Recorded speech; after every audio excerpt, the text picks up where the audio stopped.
my brothers and sisters, now the APC, now that let's work together for overcome these challenges. And so one of the things that we'll get for do, for example, for the constitutional amendment, we don't commit, say, we'll get like a bipartisan approach. The APC, for example, don't submit a position paper. We don't receive a position paper from them. We say and highlight things with of concern to them. So we'll get a sit down and discuss them concerns here. So we'll get people from their team and people from our own team, our office, for work together, for strengthening this process. So that when we engage in the parliament, we engage with a view to addressing those concerns and get a document where we all very comfortable with. Okay. That is part of dialogue. That is part of governance. That is part of our commitment to working together. That is acknowledgement. See, yes, we'll face challenges in the implementation of these recommendations, but that when we face the challenges, yes, so we'll get ourselves together, we'll grab, and then, move forward. Your colleague, Adi Macaulay, they're around, so they can get her next. But I just want to ask, quickly on the law school issue. You proud for being a lawyer at this time with all what is happening? Of course, I'm proud for being a lawyer. The point is that I focus on me. One thing I focus on first, even taking off the hat as Attorney General and Minister of Justice for this country. As a lawyer, I'm proud of my oath where I've been take for becoming a lawyer. I'm proud of the work where I don't use my law degree and profession for do across the world. Where you know about, we don't talk plenty.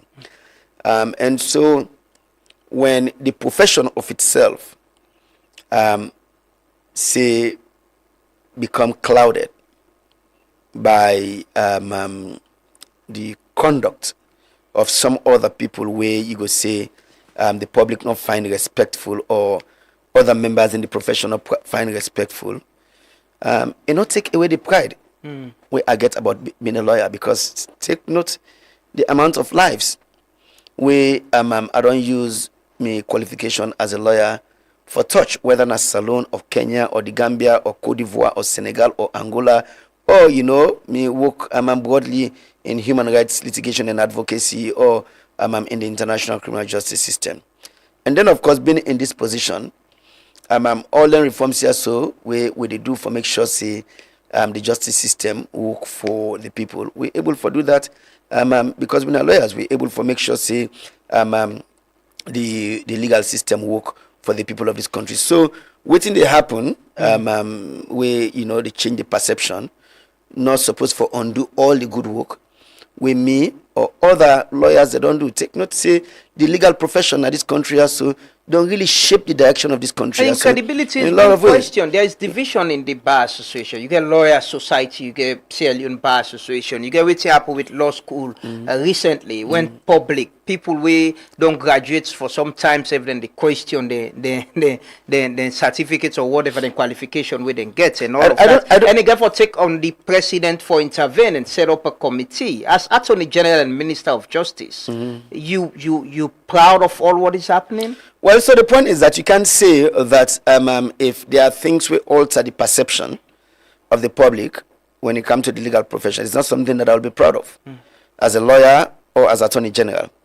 But not mean say I'm not be proud for being a lawyer. Not mean say all them things in there for overshadow the tremendous amount of work where the legal profession don't contribute to or don't do in this country. Those way don't go before we. Those way still they not the profession. Recently, we pay tribute to certain members of the bar, Bathan Macaulay, Dr. Bubuake Jabi.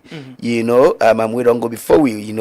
Judges, right? Valicious Thomas, Adegana Thomas, and others before we. Yes, well, I'm not sure. Has the bar been this divided ever? I just say.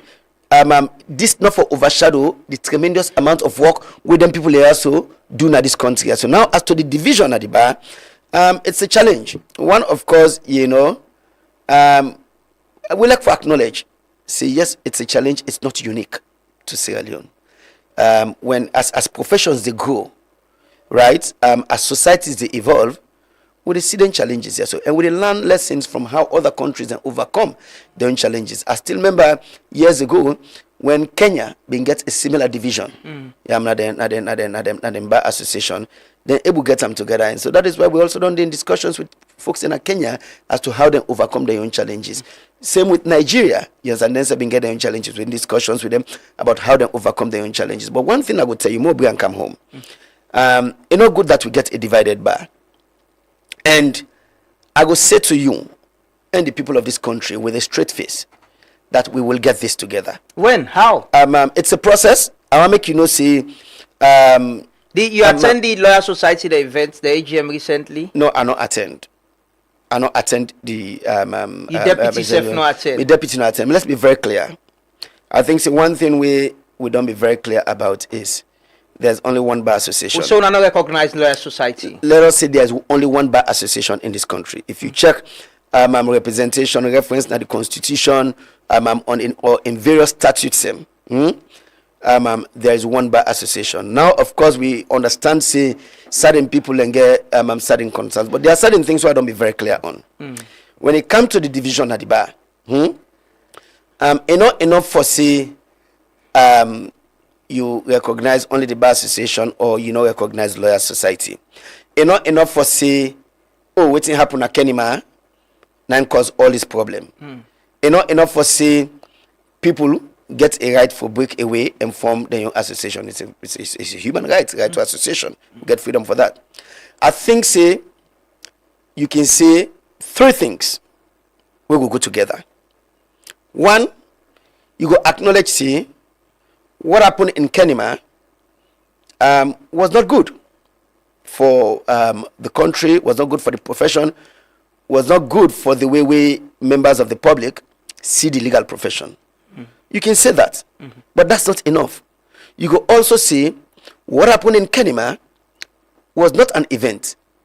It was an outcome of a series of events we done the build up over the years, right? And then it exploded na Kenima, right? If you focus on what happened in Kenima without connecting it to the events that don't happen over the years, that has not been fair. So you can say them two things in there, but you can also say a third thing. A third thing would be to also say to break away and try to form a parallel organization is not the answer to this. I think stand together, acknowledge and say what happened in Kenima was not an outcome, was not an event, it was an outcome of a series of events, and then make we go and address the events and come under one bar. And I'll tell you one thing, that we not see the results yet, no means say work not on the go. Behind the scenes. I have had discussions with several people. The one that we don't form the Lawyer Society, we've had a lot of discussions. The leadership of the Bar Association, we've had a lot of discussions. Senior colleagues in the bar, including persons we don't provide leadership for the Bar Association in the past, we don't get a lot of discussion. And I think the one thing where we all agree on is that there's a need for make we come together. And I think we will. There's an intention, see, we'll get an AGM, we will bring everybody together, we go really give it a process for look at all the events and we don't lead to this outcome. Who do they lead this process? Because well, for now, to some extent it seems for now the office not recognize for now Lawyer Society. For now yeah. Me as Attorney General, when I'm the titular head of the bar, yeah, I provide leadership on these engagements with various actors. Now the whole point is that when you don't get a situation like this, we don't explode in front of your eyes, you just don't announce a process. You get to do a lot of work behind the scenes. You get to do a lot of back-end engagements. I mean, say that engagements and they go on. It continues. It's like, when you sign a peace process, right? You get to get a lot of engagements there. Remember the time when we signed a peace agreement. Before we get to that point, remember, see, a lot of engagements take place in the background before we even sit down. Because, if you don't do that engagements and then you sit down, you get it wrong. So we're going to get there. But the whole point is that we'll go use this process here so for sanitize the legal profession. of course, you know, you make reference to waiting happen. Na law school. The president don't step in because the law school is not a private entity.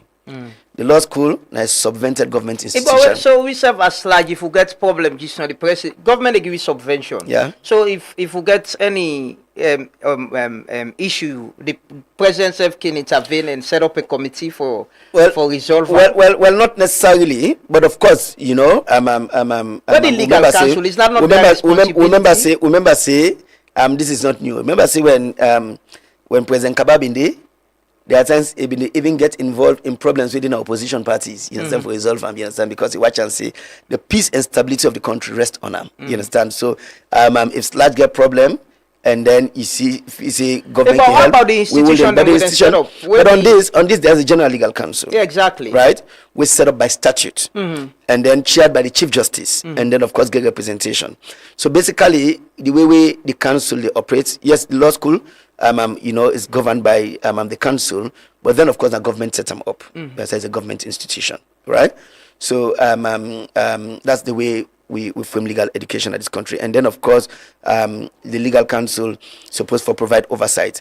But at this point, the president notes say there are allegations and counter allegations, right? From the general legal counsel, we don't refer the matter to the ACC, to the director, the erstwhile director of the law school. We instead make a series of allegations here and there. The president watch say it's in the interest of the state for me to get a reset of the institution when a government is set, and then of course make sure say it is governed by the council. So we want to do a reset. That is why the president. Was the involvement of the president on your advice? Let us just say the president act in wisdom for say make we not allow the legal profession or legal education that this country has is sacred. It is important to government, and so that is why it step in for say let us have an independent panel. We will look at the current rancor within legal education, and then really provide a roadmap on how we strengthen the process. But the point is that, you know, this entire process we look at beyond just waiting they happen at the law school right now. We look at as a way for also really reset the legal profession. Very soon, one thing I go say is that I go lay in a parliament a bill we go seek for review the existing Legal Practitioners Act. Okay. And that go really try for bring sanity in the legal profession. So you get an impact not only on legal education, but also on the conduct of lawyers. They go strengthen disciplinary hearings for legal counsel. It will get the general legal counsel for provide oversight for how even chambers then they be formed and how then they operate. It will provide oversight for how lawyers then they even take out practicing certificates and how they be held accountable under that.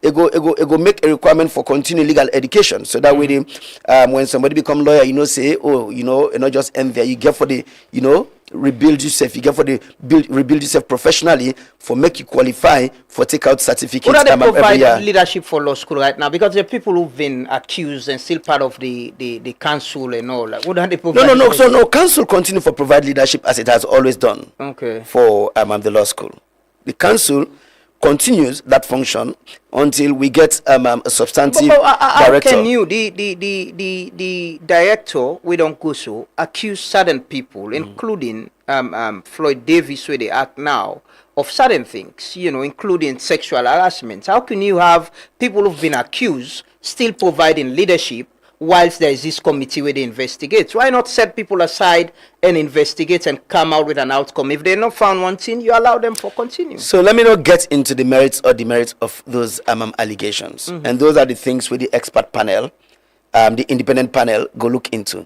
So me know for preempt, but I'm talking about the allegations. So they're serious allegations. So the point is that they're very serious allegations. Yeah. Of course, and then the panel go look into that. But the point is that council has not been dissolved. I think it could be very clear. Council has not been dissolved. The membership of council don't be changed, and so council will continue. Chaired by the Chief Justice, will continue for provide that leadership day, and the independent panel get a time frame within which then go work. We trust the judgment of the independent panel for look into all of the issues here, so and come up with recommendations. We go make we do a reset for legal education at this country. We go make we strengthen the systems we the Council of Legal Education Act be not put in place by law, and then we go make we really build on the quality of the people who would bring come into the profession. Okay, well, thank you so much, AG, for joining us this morning. But finally, you want to give people of this country an assurance that, with your role as Attorney General, Minister of Justice of this country, the space.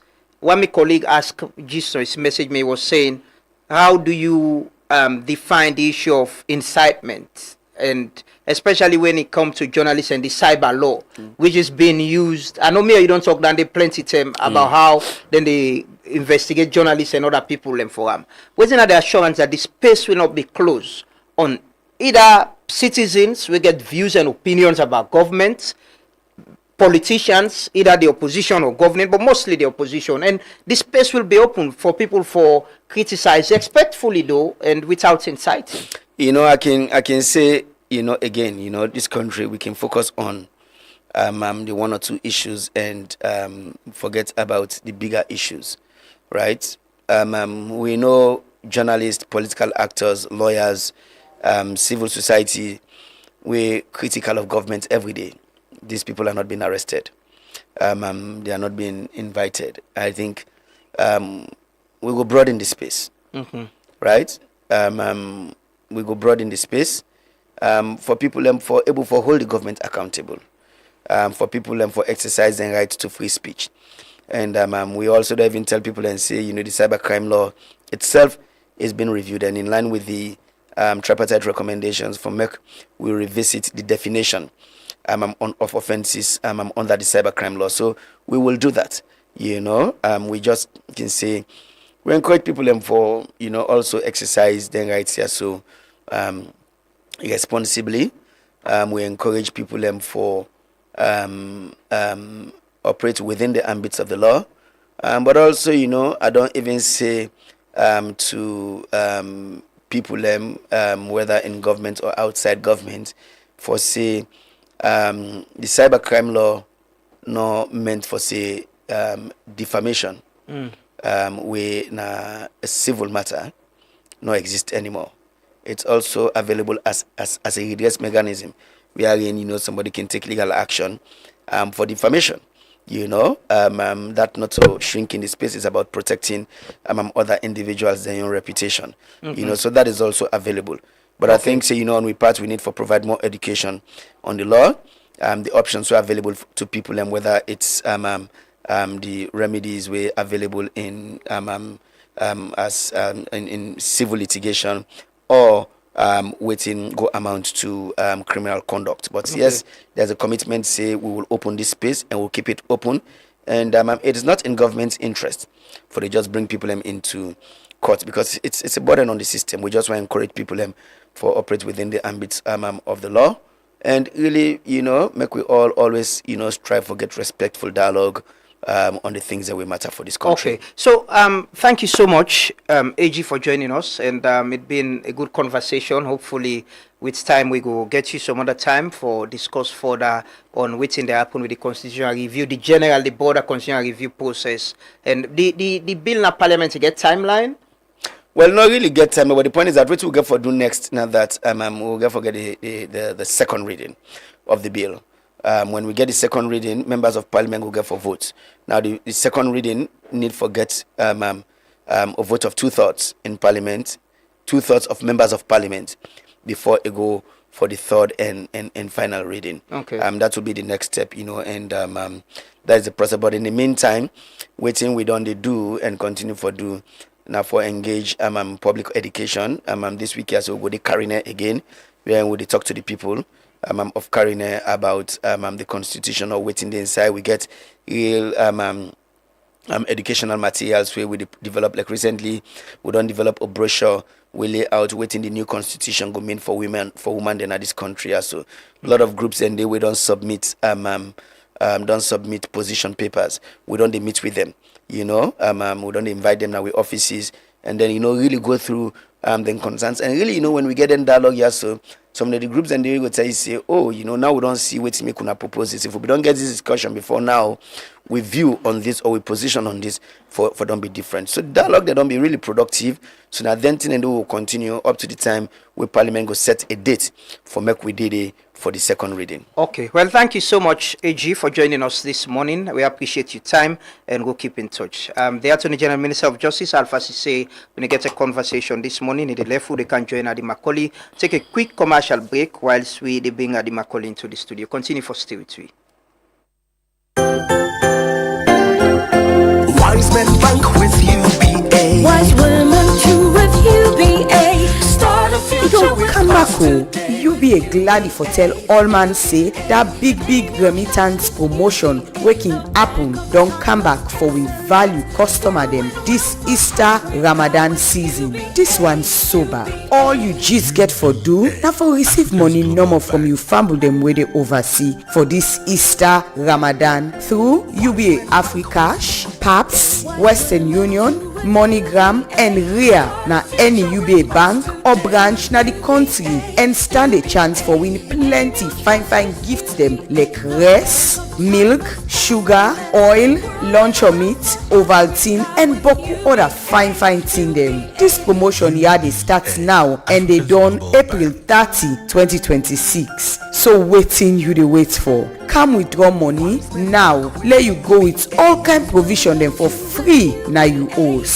If you want for no more, call we on this number here 078 200 200 or now we social media page them like Facebook, Instagram, LinkedIn and back X and Threads.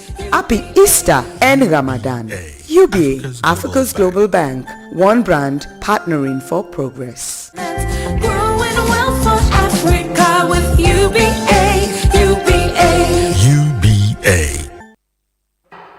We're trendy and youthful. We're UBA. Inside Africa today, money they move with speed, but not only with trust. And trust in name na Africash by UBA. Whether you then in Nigeria or Ghana, Kenya, Liberia or Salon Seth, Africash they connect all African country them. With Africash, you go able send and receive money outside Salon to other African country them. Simple one. Whether you get account with UBA or not, it no matter. UBA design Africash for all man, any size and anytime inside Africa. If fast, you go able send and receive money direct na any UBA bank or any UBA branch or agent office. Yes, oh yes, Africash they give you the power for do am easy one with no stress. Na Africash na the bra for send money na all the African country them. Go na any UBA branch or agent location today for send and receive money one time.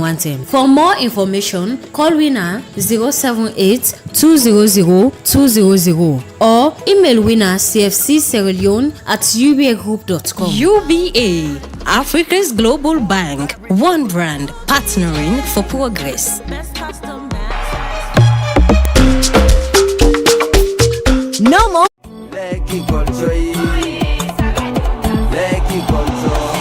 Salon at 65 is Salon peopleless. Salon they turn 65 years after independence and the celebration is hitting the plate. So we peopleless make we join the Ministry of Tourism and Cultural Affairs, the National Tourist Board, the Monuments and Relics Commission and the Tourism and Hospitality Private Sector as we celebrate Sierra Leone at 65. The journey through gastronomy, culture and creativity. Mark the date from the 25th of April to the 26th of April 2026.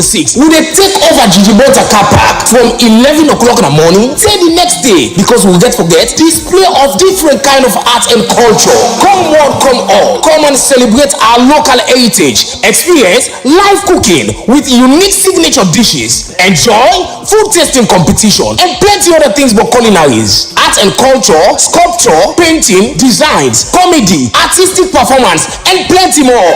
After the cultural performances, you don't forget kite flying, design. Therefore, do the painting right in front of you. Car racing, exhibition, and plenty other activities there. With a color, every Sierra Leonean can be part of the celebration. The best part, entrance is free from the 25th of April to the 26th of April 2026. We will take over Jijibota Car Park. See you there.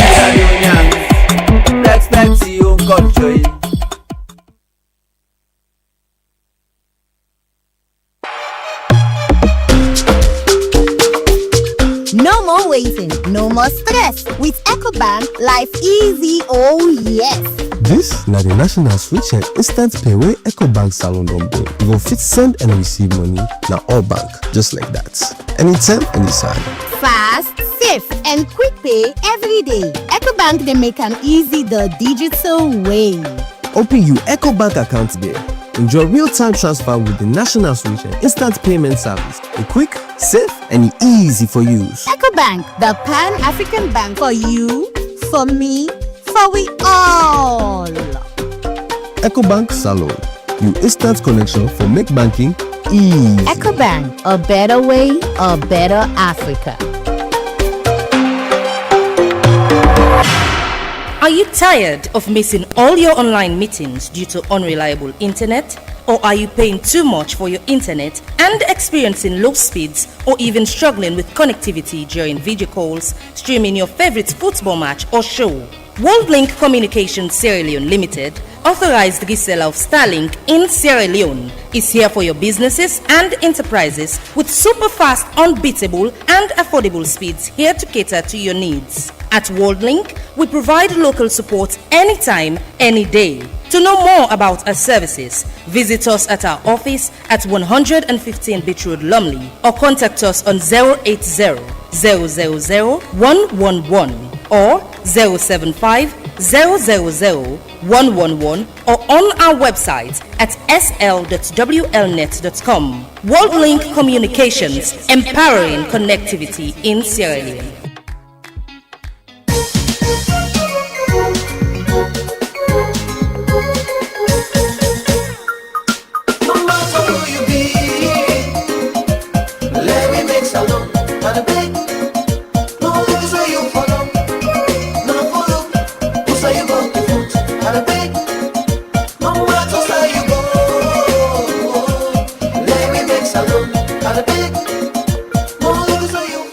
Welcome back. This is the Tooth Morning Devotion on Tooth FM 103.9. Today, our lawyers, the AG and the Attorney General Minister of Justice, Alpha Cisse, and I get another lawyer and somebody who will be president of this country, Adi Macaulay, a member of the APC, former commissioner of the Anti-Corruption Commission. Good morning, sir, and welcome. Good morning, Lama. It is a pleasure having you. How the presidential ambition, the Flagbearer campaign, how is it going?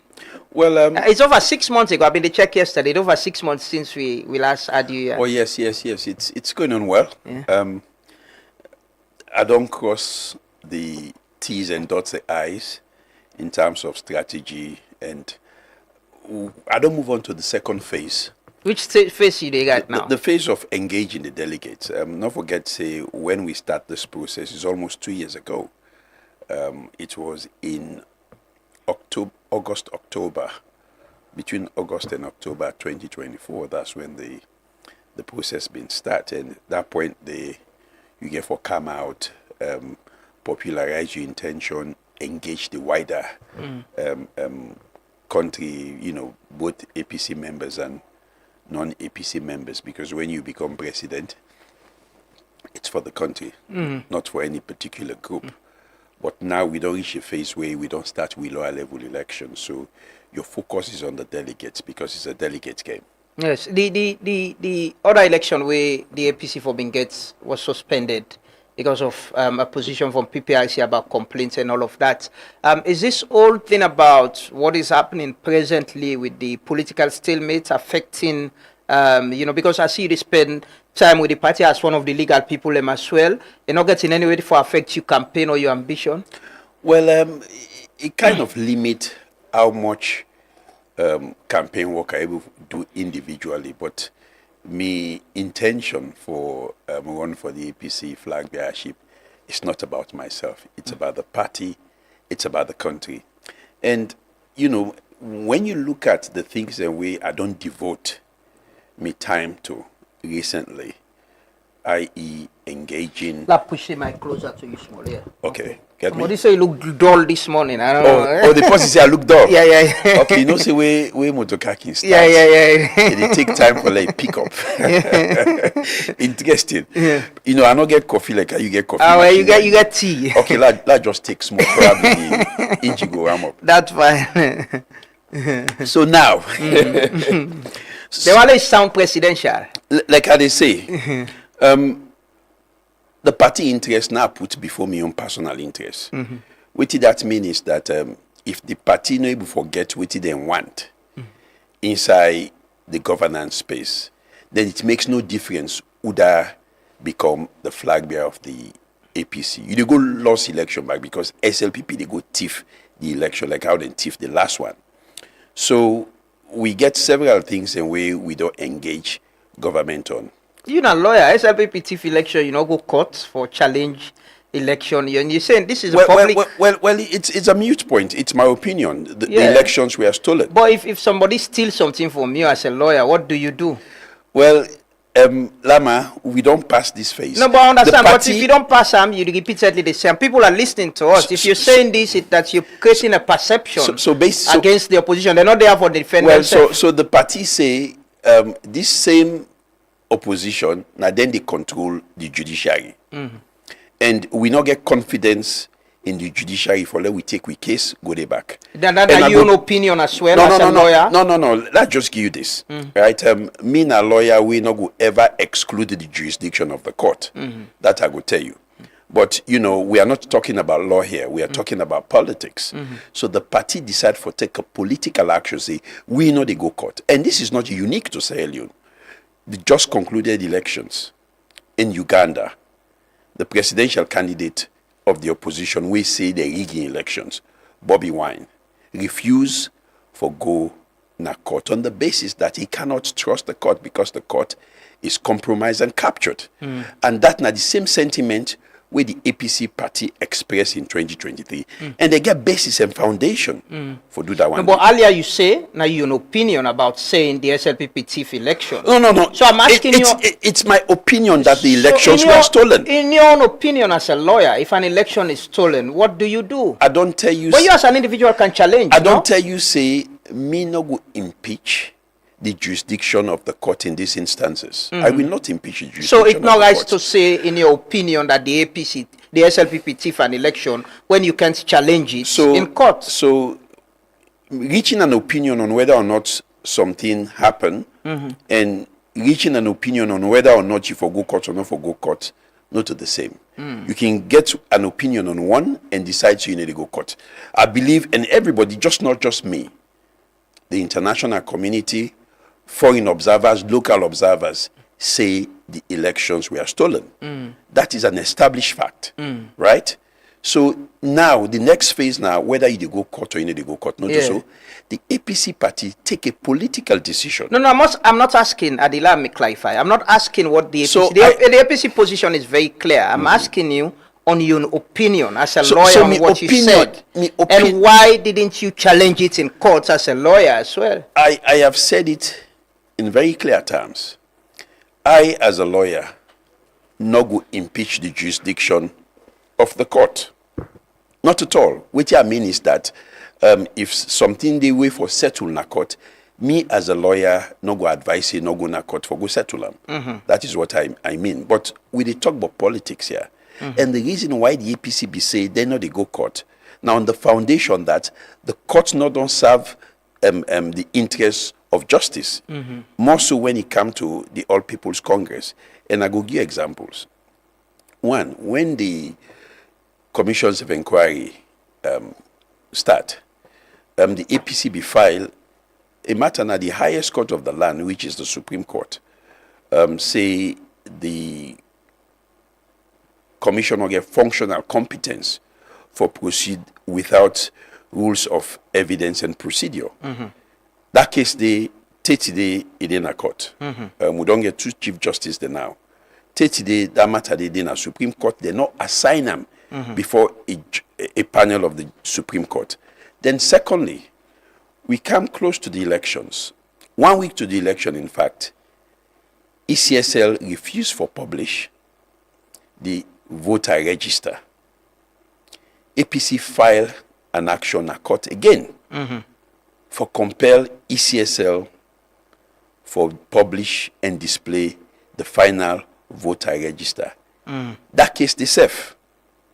Na case where they not ever assign na any court for the week. They hear on the basis of the merit of the case. You commodate. You come to the proportional representation Supreme Court action.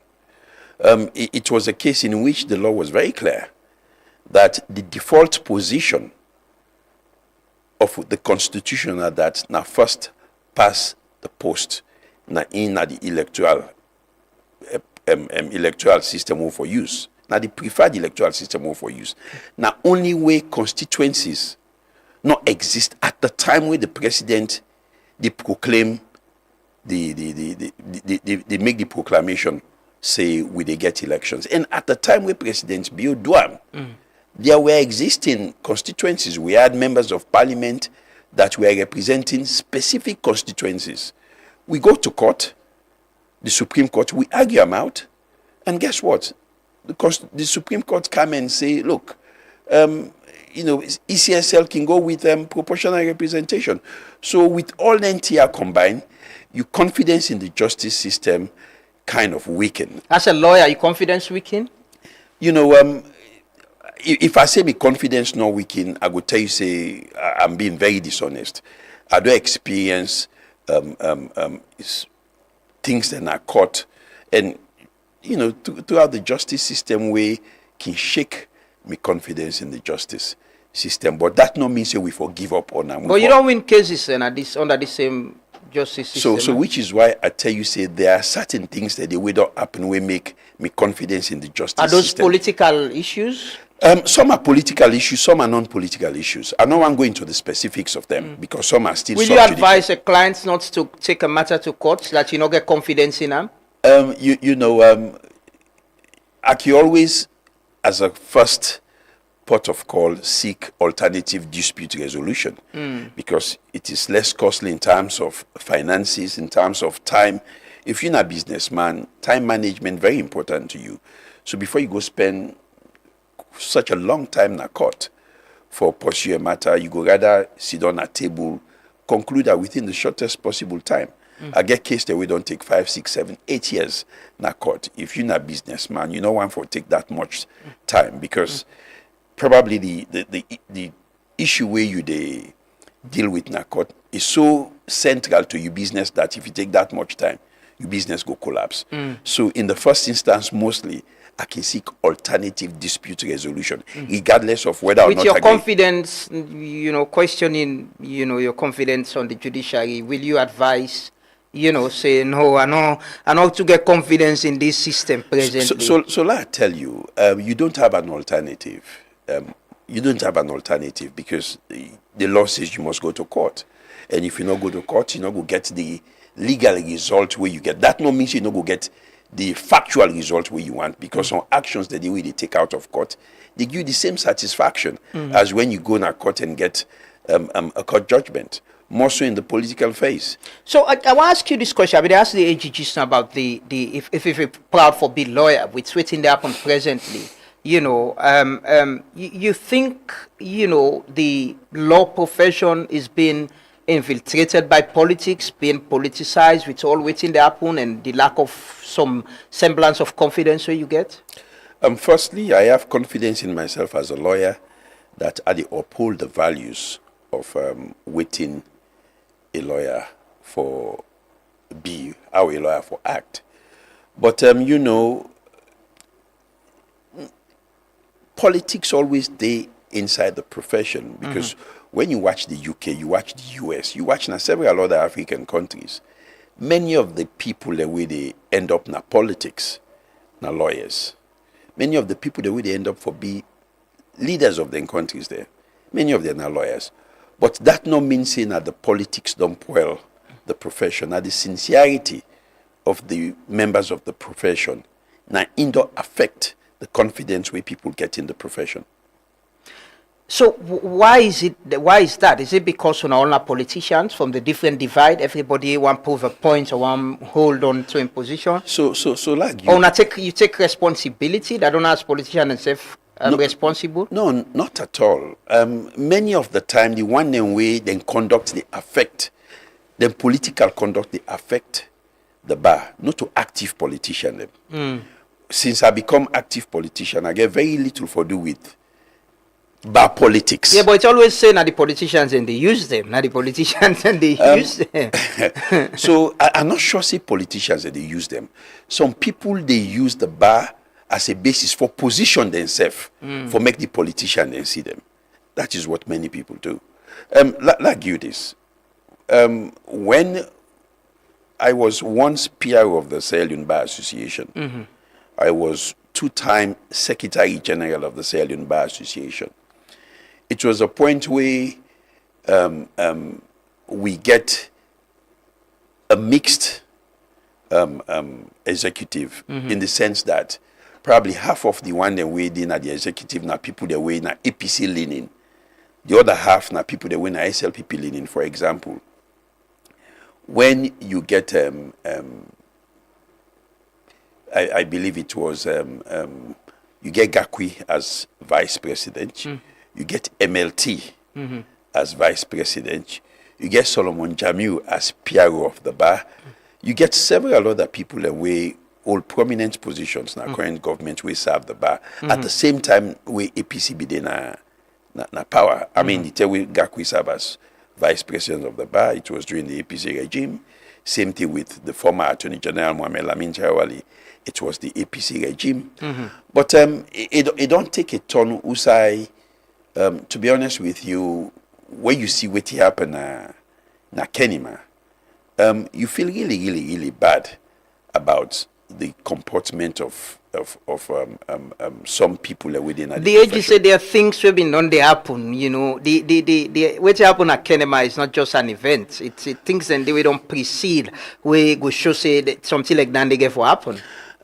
Well, I'm sure the age no come out and name, so I don't go think or second guess for them. But even after the Kenema debacle, you see the Sierra Leone police grab and go stop the meeting where the disgruntled members of the bar try for get na New Brookfields Hotel.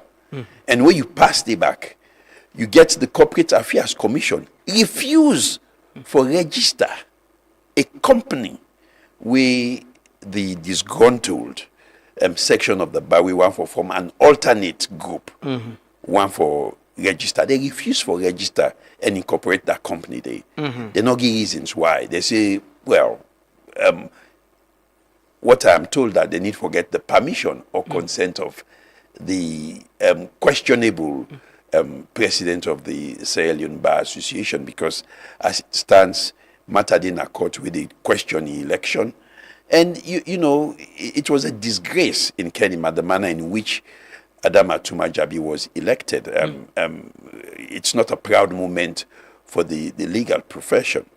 But you're a member of Lawyer Society, right? Oh, yes, I'm a member. Clearly the bias is divided. No, if anybody tells you the bias is not divided, then they are being hypocritical and being dishonest. Is there an end to this? An end to this is just one way. Let we go and revisit what happened na Kenima. And this is the reason why even the politicians say they not get interest, they not get confidence in the judiciary. Imagine the bar association, the disgruntled section of the bar association petition the elections na Kenima. It's almost 2 years. That issue there, 30 days, the courts not resolve them yet. Not a complicated issue.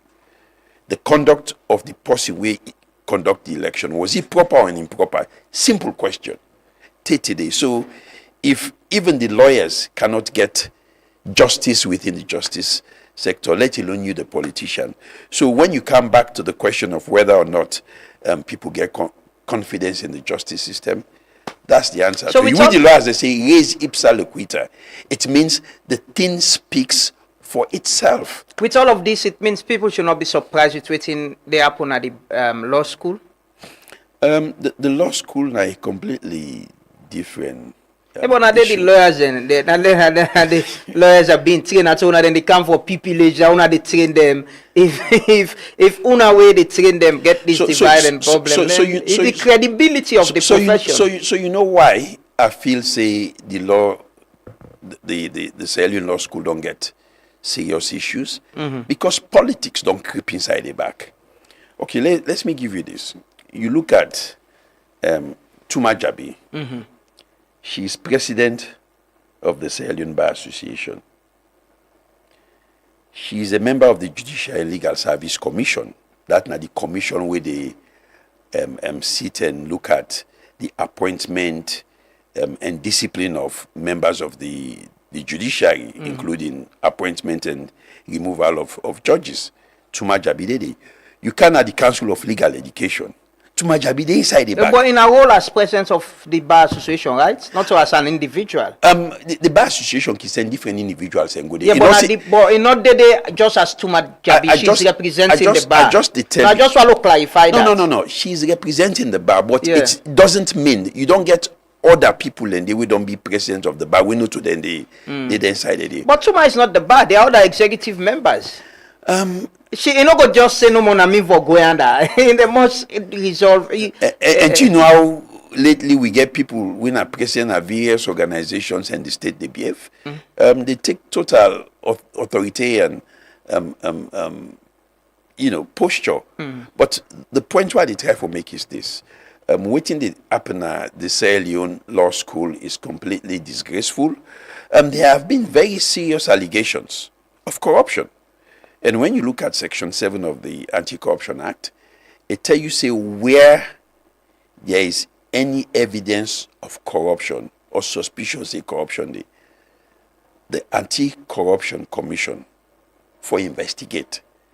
And if they investigate, there is evidence say, in fact, a crime under the ACC Act don't be committed, therefore prosecute. So ACC rightfully initiated an investigation. They put out a press release say, we they investigate. And a few days later, you get a letter from State House. We say, we they initiate an investigation where now politician they appoint who that they go sit inside the investigation day. Then just few hours later, ACC come herself with a press release. Say then don't defer the investigations to that body where presidents don't. They said that they suspend the investigation until after so go get two you go parallel investigation ongoing. Okay, but who that starts investigations? When the ACC force announced until the president come. Then when you look at Section 9 of the ACC Act, it tell you say the Anti-Corruption Commission not under the authority or control or direction of any person or body. Even though ACC not come out and say na instructions we receive, you go no say na instructions they receive. Not forget, you remember we Parliament and ACC they fought. Francis Ben Kaifala and the Speaker of Parliament they fought over who that gets primacy on audit report. Not so, and I get the view, I hold the view because I don't occupy that position. Myself don't fetch that fact. They say the ACC can never defer a corruption investigation to any other person, including Parliament, because Parliament not get the expertise for conduct then kind of forensic criminal investigations. Then the ACC get the expertise, and the law say ACC get primacy. When you look at the Anti-Corruption Act, I believe it's about Section 67 or so. It tell you, it list the bodies them way if in the process of doing their job, they find out say an offense under the ACC Act don't be committed. Let them immediately refer that case they go ACC. So that they alone tell you that get primacy over the investigations of corruption offenses in the country. So they say the SEC should not have they're suspending. They should not have. They should have. I mean, you not forget say the issue in our law school not just get for do with corruption. It also get for do with administrative malfeasances. So for me, let APC investigate the corruption side. Make this body way president set up for look at the administrative side. Then they look at them. Even the ACC gets power for look at the administrative side because we get under we act authority for look at the systems and procedures of ministries, departments, and agencies of government where the Sierra Leone Law School fall under. Okay. So even the ACC get the power for look at the Sierra Leone Law School administration. Okay, finally on this, before we can talk about the APC and position on the boycott, what do you think will save the integrity and credibility of the legal profession and the judiciary? There are several issues there we involve. One, not to just the conduct where people they don't turn lawyer or they at the bench, they affect the profession. Now the entry phase, me study in the UK. I go law school in the UK. I was called to the bar in the UK. Now the same standards we get now because now English common law we serve the practice now. You should not be called to the bar if you are not a fit and proper person, right?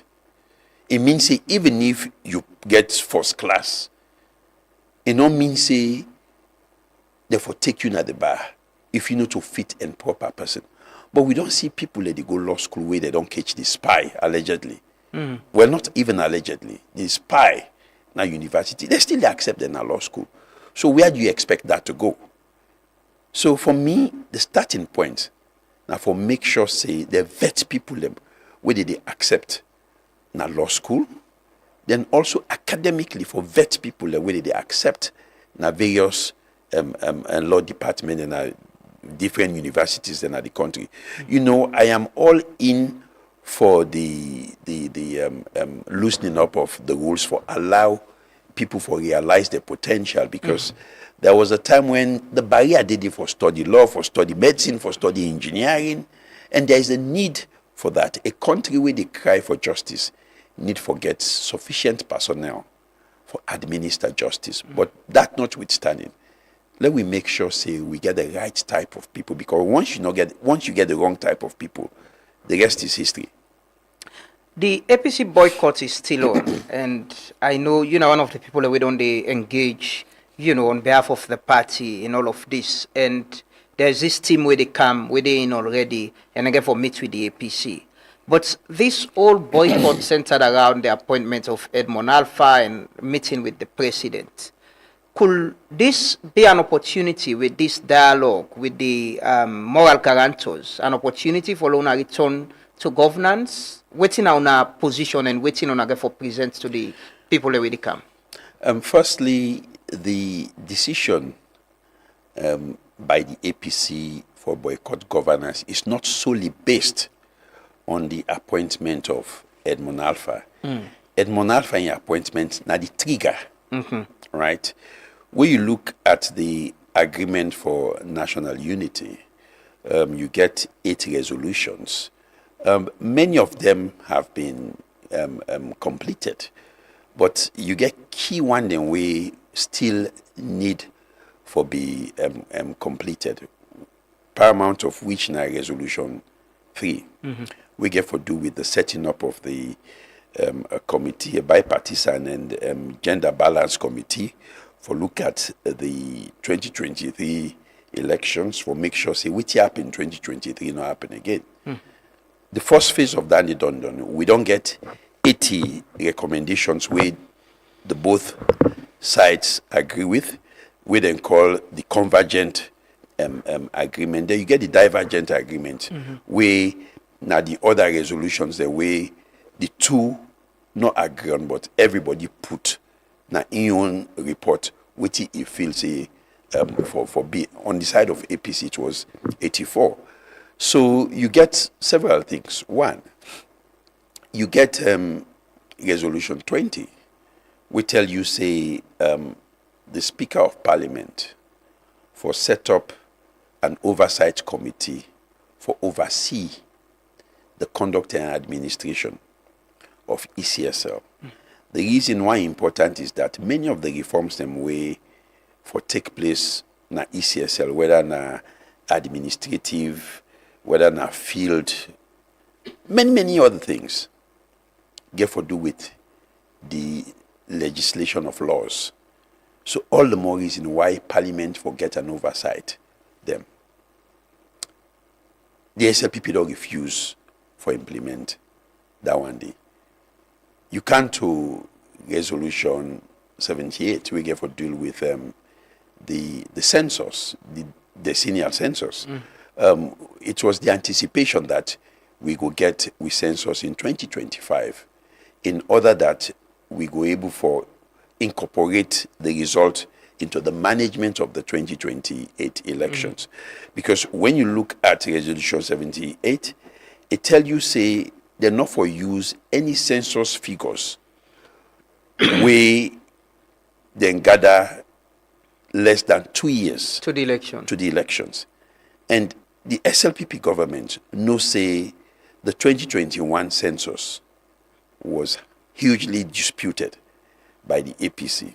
And in fact, for buttress that point there, even then the government not be able for rely solely on the 2021 census. So what did they do? Then take the 2015 census and the 2021 midterm census. I don't call a census, I call a midterm census. Then put them and get the average. Those were the numbers where they use. Then if I tell you say it's not up to on all fours. So we be the expect say we go get census in 2025. So we go able to use them figures then they for move ahead with the 2028 elections. But the government and statistics willfully delay the process to the point that even when the census will take place now, if the census take place inside December 2025, we not expect an outcome until earliest March 2020. 2027. 2027. And by then it will be too late for use that one day for the election. So what thing go happen? The SLPP government say then they go back to the 2021 disputed census outcome. So this is a compounded problem. It compounded the problem. So that we already don't exist. Are these things you'll be presenting to the moral guarantors? We've presented them to the moral guarantors. We are going to present them again. We don't put together a position paper where we don't circulate to all people involved in the process. What's in our demand them? Is it still about the reversal of the appointments of Edmond Alpha? It's just one of them. But it seems for BD, like you say, it's all the other conversation about census, they don't they go on. But what's in make una move out of governance clearly is after Edmond Alpha. It was the trigger because we believe say the government not they act in good faith. I listened to the Attorney General and Minister of Justice where I'm a classmate, I'm a paddy, we can agree on things and we can disagree on many things. He say quite a few things that we disagree on, but we did talk on this one. And he rightly say, it's not about the law. We need Una self agree say it's not about the law. For we, it's about good faith. Good faith in the sense that when we sign the agreement for national unity, we said going forward, these are the actions that must be taken to ensure that we have a free, fair, and credible election. One of which, now the forming of what we called a search and nominating committee under Resolution 36. And that search and nominating committee get a representation a wide representation from credible people. Take, for example, the legal profession will get a nominee there. The Saloon Association of Journalists will get a nominee there. The Interreligious Council will get a nominee there. Labour Congress will get a nominee there. Civil society organizations will get a nominee there. Now, then for nominate them people, we are not to president, they go appoint. Say you. I see some table where somebody put together where that they try for put political slant into members of the press, civil society organization, and various other groupings. We show you say people get perceptions that certain people are slanted. Yeah. But if we left the professions them for nominate somebody, then I believe say the country go trust the nomination a day. That's such a nomination committee. Now then they do the terms of reference for electoral commissioners, advertise, shortlist based on qualification, interview, and zoom in on 3 names where they go forward to the president, say there are 3 credible Sierra Leoneans who we believe say if you appoint them, there will not be an issue about their integrity. Until then, doesn't the president still get the power for appoint or for lead the CSL? And like you say, and the APC don't they agree, it is nothing, unconstitutional. So, like I say, firstly, the Attorney General rightly concedes, say, the Constitution nor define within a consultation. Within a consultation for President Bionom might necessarily be consultation for the APC. But what is clear is this. The President in the appointment of Edmund Alpha failed for act in good faith for 2 reasons. 1, enough for the appoint Edmund Alpha until we get that such a nomination committee. And by the way, how will that happen? And by the way, the bill is still in Parliament. So, and by the way, the bill is in Parliament. Yeah. Attend the legislative committee hearing of that bill day, and even when President attempt for implement Resolution 36, it's still not act in good faith, because Resolution 36 tell we say not a president nominate people inside that such a nominating committee day. Now the various groupings of the individual of their organizations here we I don't call. Now them for nominate somebody and forward the name to president for just carry out the needful. Say okay, they don't forward. No, the AG say then think otherwise, so then put them in that way. So the president. So again, this is the government acting outside of the agreement. There is something we call pacta sunt servanda, a Latin word. It says that agreement must be followed through. I mean, the president give authority for David Senge for sign the agreement for national unity under section 40 of the 1991 Constitution. We give the president the power, whether through himself or through another person, for let Sierra Leone enter into treaties, agreements, and other things. And you know, go tell me, say, after I don't do that day, as a government, you get the Attorney General with the inside then committees, then they get all sorts of legal representations. After you do agree to all of these things, say, moving forward, this is what we're going to do. As a result, the APC come back to governance. Remember, say, when they announced the elections result in 2023, the APC boycott governance as what they do now. But because of this agreement, then give them word say, going forward, now this will go do. So we return na governance. After we don't return na governance, we take each for let they implement what we agree on. They say then think otherwise. Is that acting in good faith? It is not acting in good faith. When you, as a president, say something, you want to let people take them. Say it is sealed and settled. You will act with integrity. You will act in good faith.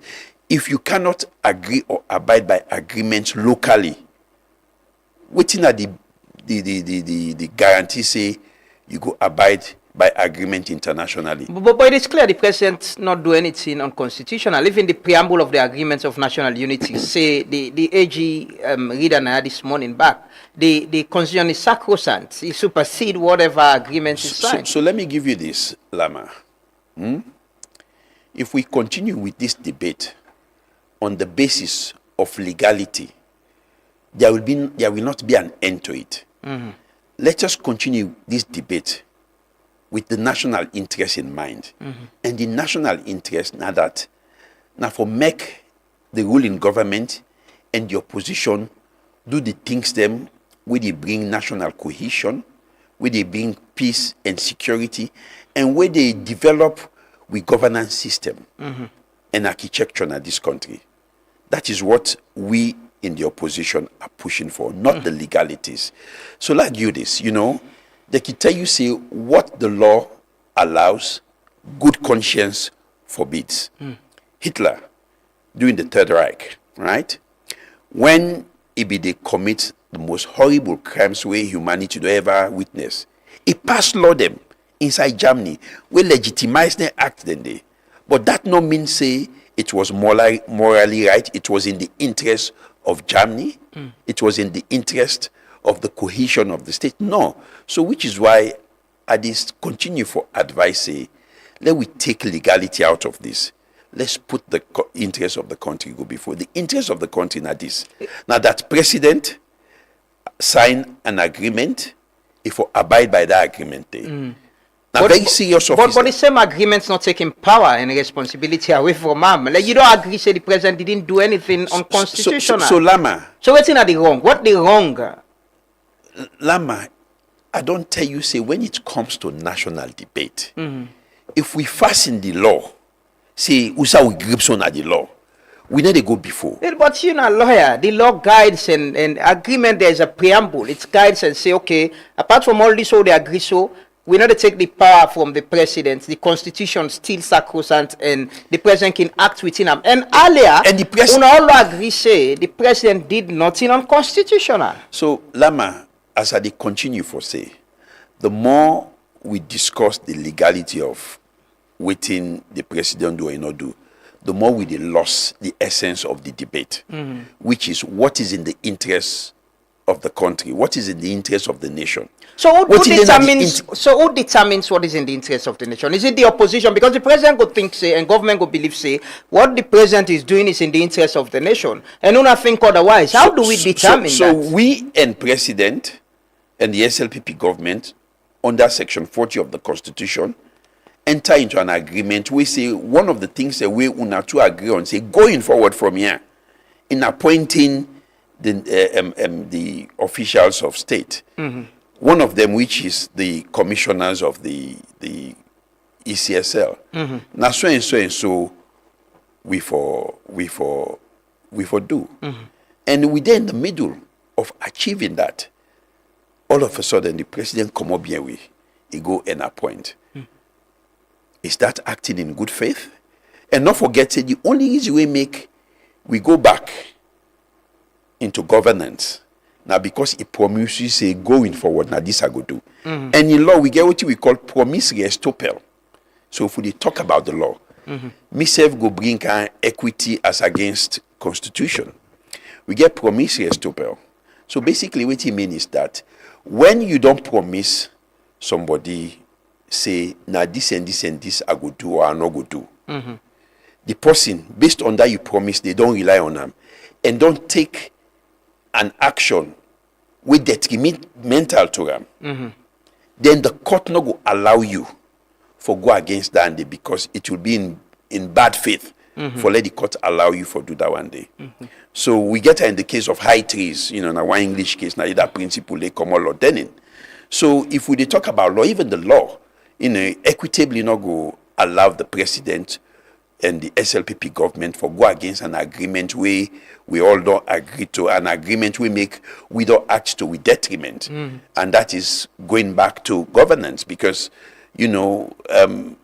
it would have been very difficult for the president being second term go a little smoothly as they go without the APC going back to governance. So that was at our detriment. Okay. So if we don't act to our own detriment, then why you get a government where when it's convenient for them, that they comply with the agreement. When it's not convenient to them, that they go against the agreement. The moral guarantors are here. Yes. Waiting go get the APC back to governance. Waiting go make una agree say okay, we're going back to governance and be part of the process. So I am not going to zoom in on things that I will tell you that these are the things that will take us back to governance. What we firstly the demand is that we and the president for Sidong, let we get an open and honest discussion regarding the future of this country. After which, it will also include the discussion about the appropriateness of Edmond Alpha serving as Chief Electoral Commissioner, given him background to several other things and we not good for write home about. We not be part of na ECSL. If we say we want for turn a new page, we want for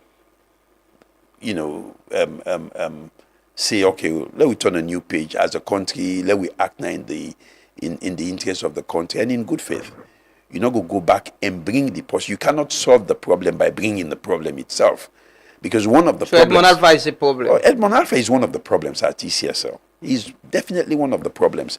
We've been at pains. It's very clear. The AG say it will be unconstitutional if the president reverse that decision. They say they say the president will get the constitution will get the power say for do. So is this a demand where I think say feasible we go happen? Me not to possibly advocate for make the president or any other person break the law or go against the ground norm of the country within the constitution. There are ways where Edmond Alpha can be eased off in position as Chief Electoral Commissioner without the law being broken, without going against the constitution. But that besides, how many times this president, this government don't do things the way clearly they against this same constitution when it don't take over as president of this country? There are plethoras of examples. I know will give me one. So you're saying he should do it again? No. Listen what I say. My opening is that there are several ways where Edmond Alpha can be eased off legally from his current position without breaking the constitution. What could be one of that? Well, when President Bio sit down and talk with, we will go discuss that one day. We don't want for come here and start for dictate to President Bio say na this for do na that. But you're already making demand and say Edmond Alpha no for dinner ECSL, meaning you're telling the president the demand is that Edmond Alpha no for dede. And we give the basis for we demand, not to because we say we not like Edmond Alpha. So the APC will not return to governance. Personally, Edmond Alpha not do anything to me way for hate or despise him. But when it comes to the execution of his function as electoral commissioner, it don't do things the way inconsistent with what is required of somebody with they perform the functions of electoral commissioner. So there are ways for ease them out without breaking the law. So, but we don't see this president don't sack people the way the constitution provide security of tenure for. For example, the former bank governor, Patrick, was removed without following due process. The former ombudsman, Melron Nicole Wilson, was removed without following due process. There are several other examples them where President Bio Kanapa we remove people there without following due process. But let's look at people that when Nayun appointees them as well, where I believe say don't remove without due process. The former Chief Justice, Babatunde Edwards. That's what resigning is, huh? You don't see the resignation letter? No, but that the statement's out there. You think otherwise, or you get information you don't see the resignation letter? Not all man they resign, I see letter. You believe, say, Justice Edwards go resign in position as Chief Justice for go sit down as ambassador to Ireland, where probably something for the month one person he can say for can. I don't know what you know. I'll take what I see. No, I am just telling you. Yeah. I mean, it's not about what you see. It's what common sense and experience. But people can be asked to resign for Dr. Abbas Boone to resign from Parliament. You think some people know they resign? I was asked to resign as commissioner of the But you didn't. I didn't because I asked President say make he give me good reasons why I for resign. And I didn't. What happened? They removed me. So probably Babatunde no one let they remove him. So he resigned. I don't know. This is just speculative. The point is, this law not drift away from. Yeah. So the point why they ask is the question why they ask is, without the issue on Edmond Alpha, the APC will not return to governance if Edmond Alpha continue for be the chief electoral commissioner. So, like I say, I don't want to foreclose anything here, right? I am directly involved in this. These are negotiations. There are possibilities. But I go tell you, our demand for Edmond Alpha for be eased off in role as chief electoral commissioner cannot be diluted. That is a demand which... Does that mean it shouldn't be there before we return to governance? What I am saying is that Edmond Alpha should be eased off his position, and he cannot take us to 2028. We basis is that Edmond Alpha not go take we to 2028. So, but if Edmond Alpha is there and in the president, like the AG say, because the AG say will not advise the president to do that. Obviously, let's say Edmond Alpha is there. Obviously, I don't expect the AG for advise the president for go against the constitution. But I have said here openly, there are ways to ease off Edmond Alpha without necessarily breaking any laws or going against the constitution. Should it be the APC way, or otherwise we not return? We are not saying it should be APC way or the highway. This is not a national debate. It's not about the APC. The position we don't take, not only for the APC, now for the good of the country, now for the democracy, we want for cement the democracy of this country. And if the person where everybody hopes say now for uphold the will of the people in this country, when the chief electoral commissioner, they bring somebody they for occupy that position like Edmond Alpha, we don't show from him past conduct say he not get what he take in terms of impartiality, in terms of the integrity of the process for leading into 2028 election. I believe say it's a legitimate request, it's a legitimate demand that he be eased off. Not forget say Edmond Alpha na superintend over the by-elections now Ward 155 na Kwenadugu. When figures were changed from 049 to 149. What did he do in Kwenadugu? At the tallying process, he automatically removed. Honorable Mohamed Bangorazi, we not get any evidence about this man. Not just to make accusation about him. Why didn't he go to court and challenge the decision? Honorable Mohamed Bangorazi can say many things. So you say, why we not go court for challenging decisions? And again, I give you the reason why the APC decided not to go court 2023 elections. The by-election take place around 2021 or 2021. When they change them figures, then the APC attempt for go court. But when you look at the Local Government Act, will be in operation, combined with the Public Elections Act, then you cannot go to court if the result of the outcome of a local council election, they're not gazetted. Because now the gazetted result, now they use as your basis for your petition. After they don't rig that election, they change 049 to 149. Now me, na be the lawyer where the candidate be retained. I write 4 letters to ECSL for beg them for gazette that result. They will go give the candidate, the aggrieved candidate, the opportunity for challenge and a court. Take the term of the illegal occupant of that constituency, that ward sits the end. ECSL not ever gazette them. So we are running against the tide here. We try for make sure say we get a political system, an electoral system where they be fair, where they be impartial, where go provide a level playing field. Okay. We get a government where they take actions, where they run contrary to them values then they. So which is why the APC don't take this position. We are not fighting for the APC. We are fighting for democracy, good governance, and the integrity of our electoral process. Politics and dialogue is give and take. What's in the APC safe again, this dialogue, or is it just on a demand and the government and the president for meet with them? This engagements they go on.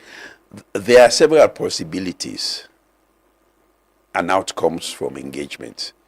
So the starting point is let us sit and engage. When I got for meet with the president through the moral guarantors. Well, I hope we will meet with him. Yeah, I see I'm not part of the plan. I hope he listens. I hope he acts in the interest of the state. For there we go, we pass this impasse. Like I say, when we sit down inside there, we go discuss on ways where we, the APC, believe, say, we can ease off Edmond Alpha without necessarily breaking laws. But it is a core demand that he must be eased off ECSL before 2028 elections. And if he's not, the public should not expect the APC for return to governance. Like I say, we are in negotiations. I don't want to start making definitive statements. When you make definitive statement, what they happen is you shut all the doors in negotiations. In fact, you make the negotiations become irrelevant. We don't want to do that one day. So we will not be making statements we go put. But on a key demand that he shouldn't be there. He shouldn't be there in 2028. So if he's still there? Again, 6 of one is half a dozen of the other. You're asking the same question, Lama. So my answer is this. We will not make statement we go shut doors to negotiations. Let us sit there. Let us all act in the interest of the country. We go get an outcome we all go gladly with. On the side of the APC, after this, what should the public expect? What's in the public for expect from governance? There's a stalemate. Council and the way APC run council, things are not happening, and it affects service delivery as well. Okay. What's in the public for expect? I opened phone line this morning. A lot of people, if you check the figure, people and they say, let there be a solution to this. Let APC go back to power for the sake of the people. Okay, for the sake of the people, I totally agree. Everything what we did do now in the interest of the country, in the interest of the people. For let waiting don't they happen and continue for happen, not happen again. Then we get for take certain line of action where in the short term go affect people, but it is a price worth paying for the long term. But that besides, make Anosidoya or the Minister of Local Government sit down, or even the President sit down, status, and act like say, now because APC don't come out, now governance make things to not happen, service deliveries not happen. Waiting they give the local councils the wherewithal for provide public services for the localities. Now we then get subvention from but then they get project them with they run, then get own source revenue, then get money they with them they get programs. It is still not enough. Yeah, I understand that. It is still not enough. Do you agree that even if the absence without government, because council and on the run, they don't complain about funding, but then on the run still and get programs and Lama, I've just said it. And I am at pains to, if I can use Siba say in what we used last week, say to state the obvious, to painfully state the obvious. The fact is this: waiting, we did do so now, we get a negative effect in the short term, now a price worth paying for the outcome for the long term. If we get the result we will get now, I believe say this kind of stalemate not going to happen again. So every solution to a problem has to start somewhere. We believe say we boycott the start to the solution of the electoral problems and many other problems that we did. On your own position, should the public expect at the end of these 3 days or so engagement with the moral guarantors, there will be a solution to this and the APC will return to governance? We are very much positive that we they go into this meetings and negotiations with an open mind, in good faith, and we self want to go back to governance, because the mayors were elected, the chairman of councils were elected, the councillors were elected, and there's a legitimate expectation, say they go act in the interests of the people that they represent. And within APC, they do so now is part of that, acting in the interests of the people that our elected representatives are represented. Is it in the interest of that small man where in your locality, for there we get an electoral commissioner, we go announce the result, we reflective of the vote where that poor man they vote? Yes, it is in the interest of that man. For we get an electoral commissioner, we go announce an election result, we go reflective of the outcome of the vote. So if what we they do so, now a pressure point for let we get that outcome day, then it is a price worth paying. Let us not shy away from that one day. Okay. The fact is, us staying out of governance is affecting our people. It's clear, it's affecting our people. But they will not take responsibility. Oh no, we take responsibility for that. Now we take the decision, say, we withdraw from governance. It was a well thought through decision, so we are not running away from it. But we anchor the responsibility on the conduct of the government. We not act in good faith. And we not worry, say, we go get MPs and councillors, we go return. I believe, say, and let's say this. I don't go around Bokusai at the country. I don't talk to we members them, we grassroots and ordinary Sierra Leoneans them within their localities there. When I don't take me time, explain to them the reasons why make we do it, we do so. They came out in support of it, and they say, if any member of parliament or council or they we go against the wishes of the party we then support, there will be consequences. That is what they say. But there are people who don't vote for APC councillors or chairpersons who are not APC members. But not forget, say, just a few minutes ago, I talk to people who are grassroots members, who are ordinary people in their localities there. Not to just members of APC. No. Ordinary people. Cut across. Okay. There are people that are not APC who sympathize with the position where APC takes. Say, look, when they go vote, I get the legitimate expectation, say, when the post where they announce the election result it will reflect the vote we are cast. But if they go announce result, we not reflective of the vote we are cast, then it don't go against me right as a citizen for choose who that they represent me. So if you take the APC, right, for boycott governance, we get immune effect on delivery of public services for the short term. For let we get that kind electoral commissioner day, then it is in place that APC drive. It is a price worth paying. Take for example like America now. You get citizens of the country who will tell you, say, it is in the national interest of America for go and bomb Iran. Notwithstanding, say, the bombing don't increase the cost of fuel in America by almost 35%. They say we can able for cushion that effects there for the short term, but for the long term interest of the country, when at the national security interest, this is a price where we ready for pay.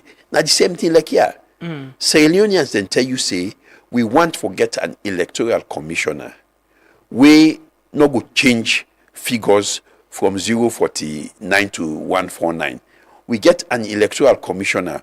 We not go announce election results where they just dip account 40 to 50% of the vote cast or where they tally.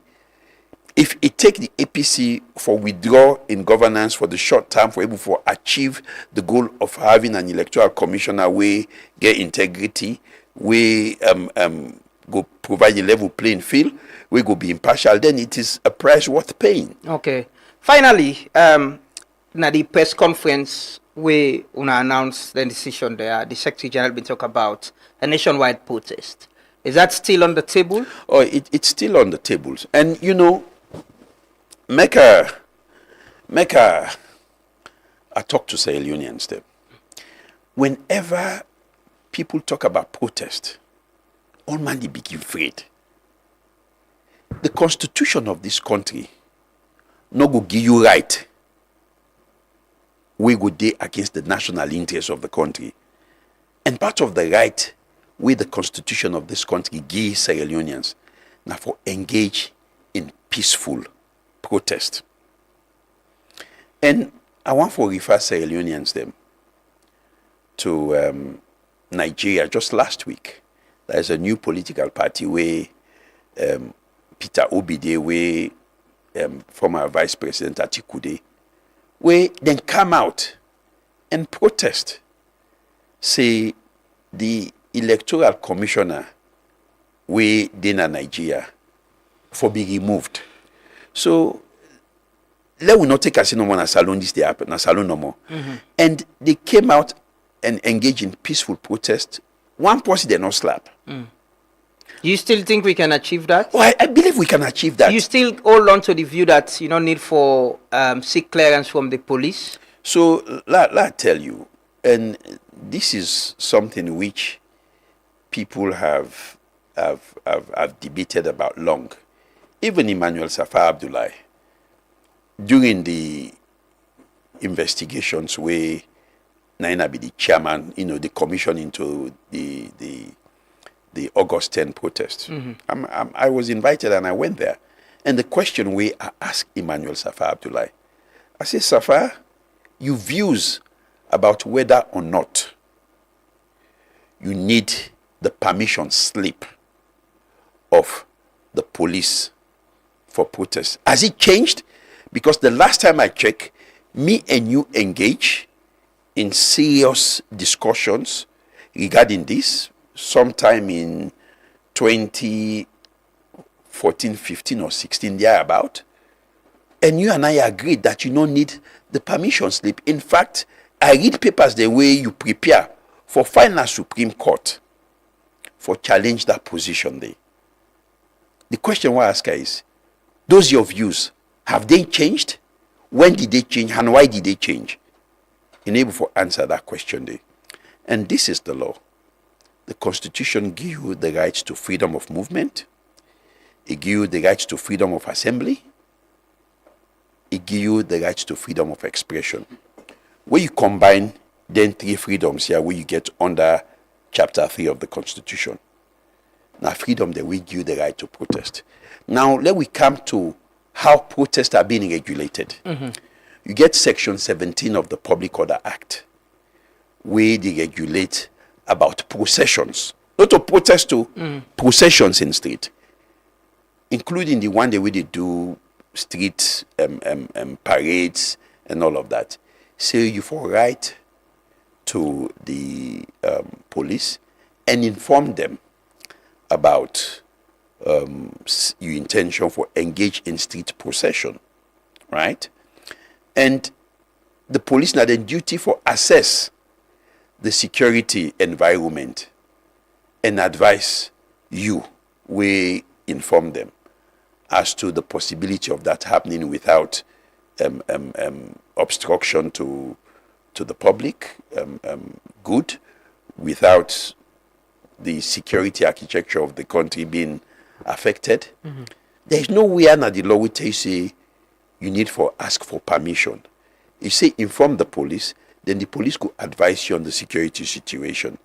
But I go further for say the police only get the right for interfere when it comes to procession. Section 17 of the Public Order Act not talk about static protest. Which I mean by static protest. If people know the process, they just kind of converge now one place. That is not procession. Section 17 of the Public Order Act not cover. So if that is a threat to state security and safety, shouldn't the police be? You not need for us the police for give clearance. Like I say, not to clearance you they ask for. You they inform the police. The police they come and assess. And not forget, when the APC come out in their statement about the intended protest, we say we want for sit-down with the police and other security architecture of the state let we sit down, let we see how we go discuss, we plan protest. We one, it not go affect the good order of public. We not go affect other Sierra Leoneans. We're not interested in a protest. Then you walk where they walk, they go up and down for fend the antomot. We not go affect the security of the state. Okay. It's not in the interest of the APC for create chaos in this country.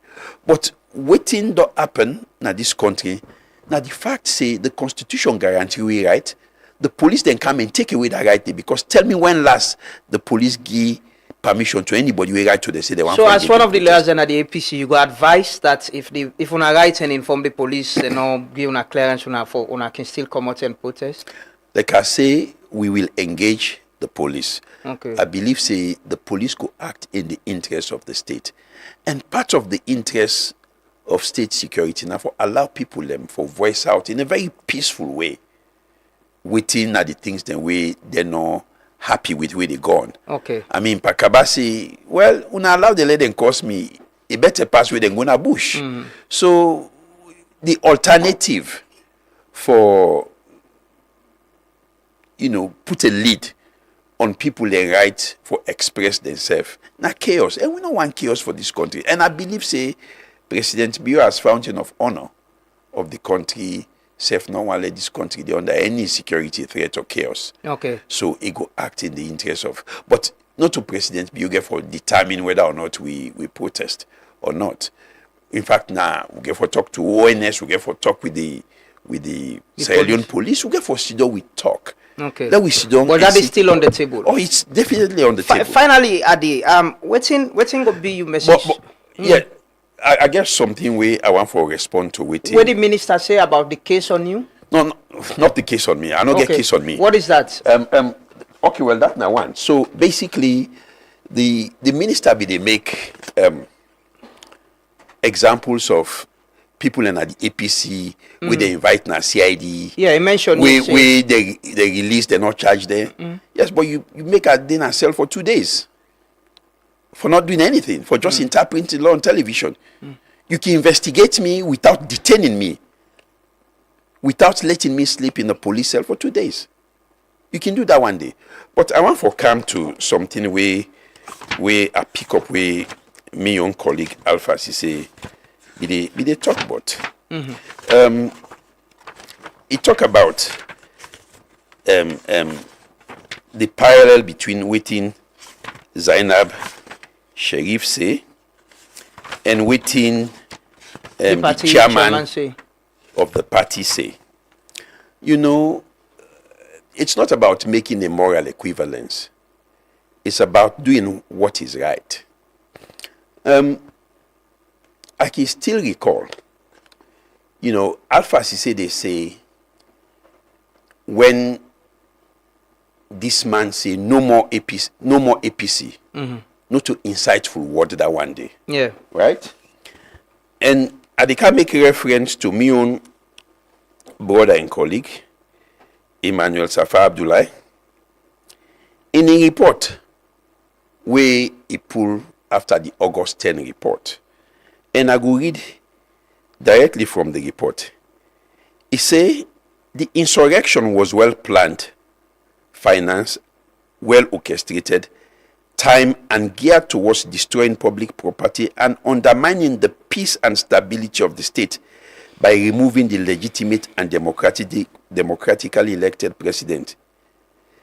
This was exemplified in the words like Bio must go.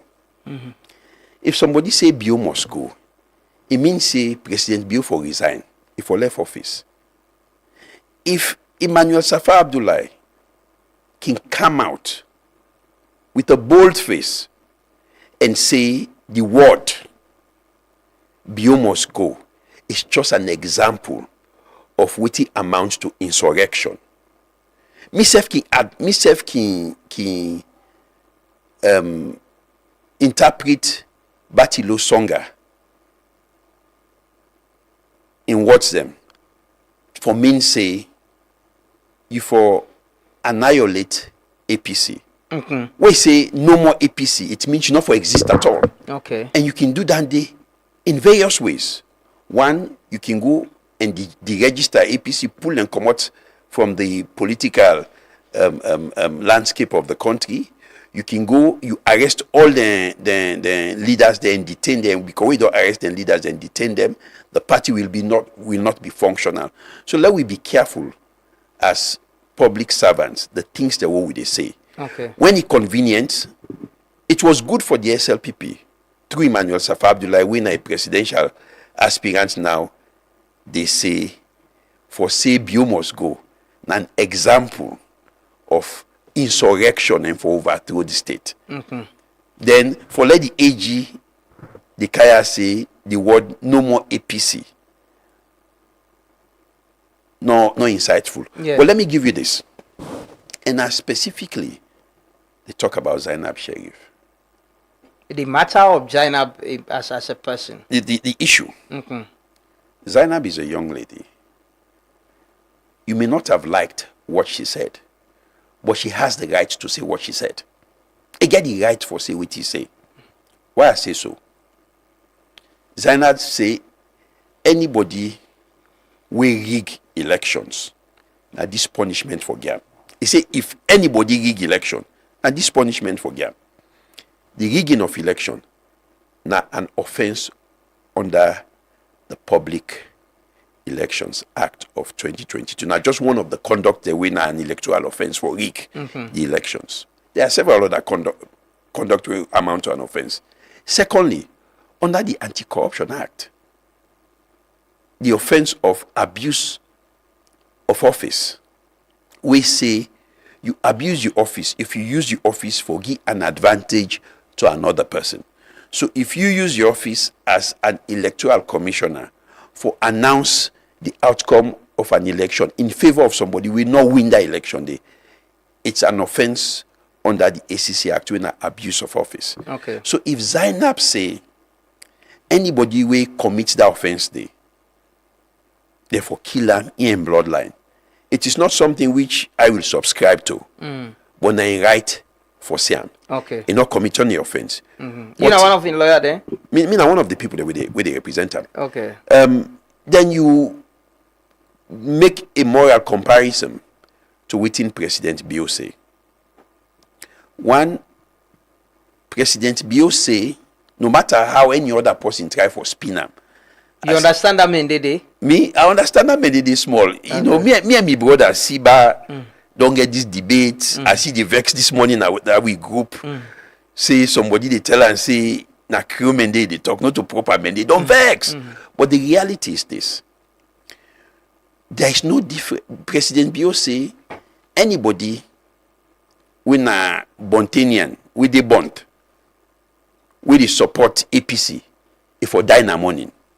So basically what they say is that anybody will exercise in right under the Constitution for freely associate with any group, whether political or otherwise, for die na morning. If that need not be an offense, why Zainab Sharif Yun for be an offense? Okay. You know, when we talk about the security of the state, the national cohesion, now all them small tier we they put together. Okay.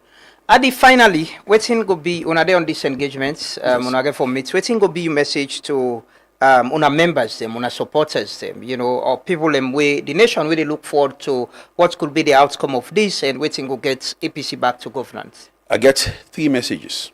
1 for members, 2 for the public, 3 for President. I hope I get time for do that one. Yeah, sure. Quickly. Thank you. So for we members, the APC membership, especially the grassroots, when I don't put trust in the leadership of the party, when I mean leadership, not to just the executive. Some of we don't join the executive for ensure, say, the interests of the party and the country, we get them right. They do we best. We want them to remain calm. We want for assurance, say, by the time we come to the end of this process, we could not achieve we goals of 1, ensuring that now the electoral process, we get a process where we go get a level playing field where the interests of the country we go put on before, where the interests of democracy will be protected. And we will not betray you in this. As far as I'm concerned, I will make sure say I stand for waiting good for the country and waiting good for we party, even if I am the lone voice on that. Okay. And for the people in the country, you may not be supporting the APC, but the demands where APC they make, if we succeed, una all will benefit from them, whether you are APC or you are not. Because we get an electoral system where now people will qualify for vote, they vote. And they include people who not belong to a political party. So if we defect for ensure say we get a system and process we go make the outcome we they announce will be reflective of the will of the people, that nothing we go benefit everybody. So we go assure the public say we na the APC and me as Adi Macaulay will team up Tranga one for protect down our right day. And to President Bill, I want to talk to you as the father of the nation, as the person we get the supreme executive authority. The impasse we the country they on right now, not good for the country. It's not good for the APC. It's not good for the SLPP because now young governance they be disrupted. And it's not good for the people of this country where now they will deprive of the services where they're supposed to get from the elected representatives now parliament and the local councils. So I want to talk to you, say, we they beg you not to buy Bagbati. Now you not the daddy for the country. So don't let we talk to we. We know say you get hardline members. Now you party with the tell you say, "Pa no do amo, not to they can't tell you waiting for do." APC no they tell you waiting for do. Now they suggest to you things where go make you own government able for rule the country in peace and security. Your own government able for deliver democracy for this country where now you need for make any country develop. So I want to talk to you, President Bill. We come to this in good faith as a party. Let us sit and talk and see how we go come out of this with the country winning. Not the APC, not the SLPP, but the country. Thank you very much. Thank you so much, Adi Macaulay, lawyer, member of the APC and Flagbearer aspirant. Thanks for your time. It is part of the team with the engage and the moral guarantors. We understand that the former vice president of Gambia, they reached today, and tomorrow night in the middle of the APC, right? Yes. Yes, and so we follow up on the meetings them and in between the talk to people we directly involved in all of this. Now we end the program this morning. Thanks to our listeners and viewers. Thanks to my colleagues, the technical and production team. Today tomorrow, continue for stay with we, and we'll start tomorrow 6:30 with the devotion. Have a lovely day and productive week, and continue for stay with Truth Media.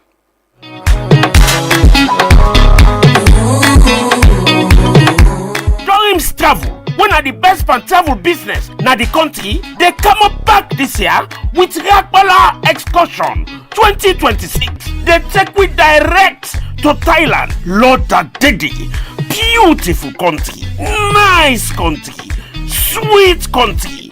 And they tell you, they want the way don't work out with Dorim. No say they sabi handle and customer them. And Dorim, they give value for money. Electoral Excursion 2026 to Thailand go be from August 15 to August 29 for this $6,000 no more. Where inside there you will get hotel accommodation, air ticket, airport pickup, and drop off. Then go carry go waka. Now all the fine places in Thailand. But I tell you, this is superb value for money. No waste time again. Call Dorim now. and make you booking and arrange how you want for pay. Call them now 099 009 249 or 076 578 448. No forget to Ragbala Excursion 2026 na Thailand from August 15 to August 29 for just 6,000 normal. Thailand, we did a road, we dey come.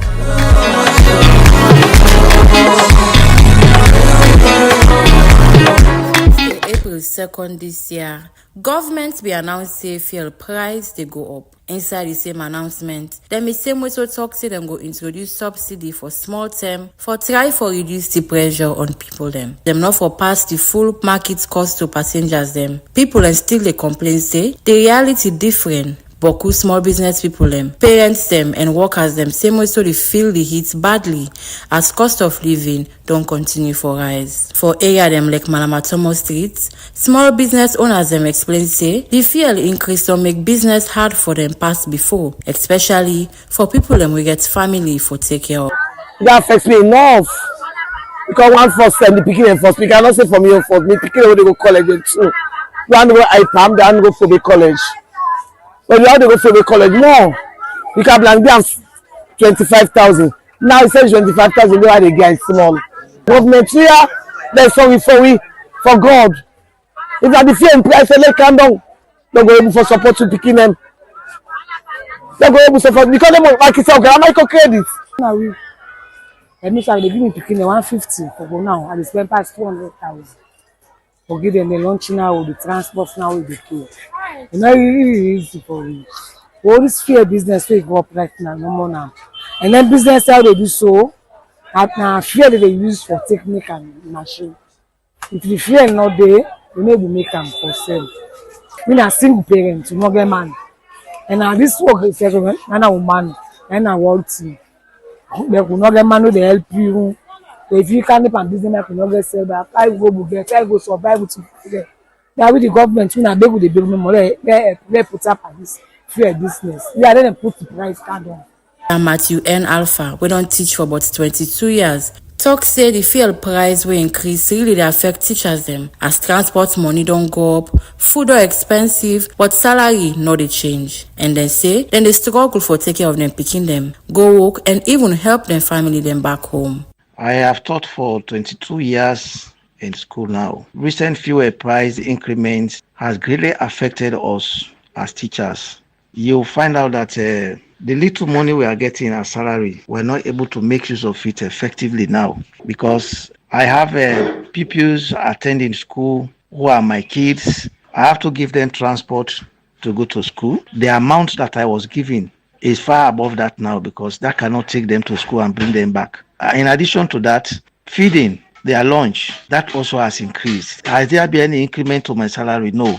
It's the same salary that I am getting. So it's really a very serious problem for us, the teachers. In medical and family responsibility, don't increase the pressure on teachers them. Because even when you try to conduct lessons, like normally what we do, most of the guys don't even pay. They don't come. So we are finding it very difficult to cope with all these things. So it is very difficult. Medical problems might come in. You are going to step in. Where are you going to get this money? It is very difficult. Doc say the economic pressure don't make teaching very difficult as boku of them they struggle just for survive instead for focus fully in classroom. Even talk say even small salary increase like 20% or 30% no go help, and if nothing serious no change, it say teacher them go continue for so far. So what I want to recommend for this intervention to support teachers during this period of rising fuel cost and inflation. Normally, when they want to increase the salary of teachers, I see people talking about 20%, 30%. That cannot help us, the teachers. It cannot help us. If they want to increase, even if they say they are increasing it by 100%, it will not take us anywhere. With the rise in price and the inflation rate, it will not even help you. It's going to be very difficult to continue teaching effectively because while you are teaching, you will be thinking of going out to find something for your family. So you will not concentrate on the teaching. We end up for call for salary harmonization. As he talk say, teachers them we don't serve for long term. Now the education system forgets better support, especially as they compare themselves with other workers them, now different sector them. Like what they were talking about harmonization, salary harmonization. Let them include teachers. For those who have suffered to get better education and they're still working in the classroom, I think something should be done for them. As all this they be, the APC Western Area Rural District Chairman Kashaw Holland Cole been strongly criticized the recent fuel increments by the government as he talks say now move for provoke the people them. They don't pull us now. We they say that 1 million plus almost 1,000 pull for the subsidy way they try to provoke the people. The APC Member of Parliament Abdul Karim Kamara Misemweso talk say government tax structure and profit margin for fuel are part of the problem and been called government for take responsibility for reduce the cost. We're at a time when government need for tighten up some screws and government give for take serious responsibilities. We're at a time where in government get for do a deeper reflection on what do we do with our economy. If you look at the calculation in the fuel cost, you find out the government they make more profit than even though they import them. From teachers them now to traders, from opposition to ordinary citizens them, the message now the same. People they feel the pressure as fuel price continue for rise. The question now say how long Sierra Leoneans them go carry on with this burden. For Truth FM, Mina Davida Spence Solomon, we reports.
This is Truth Radio,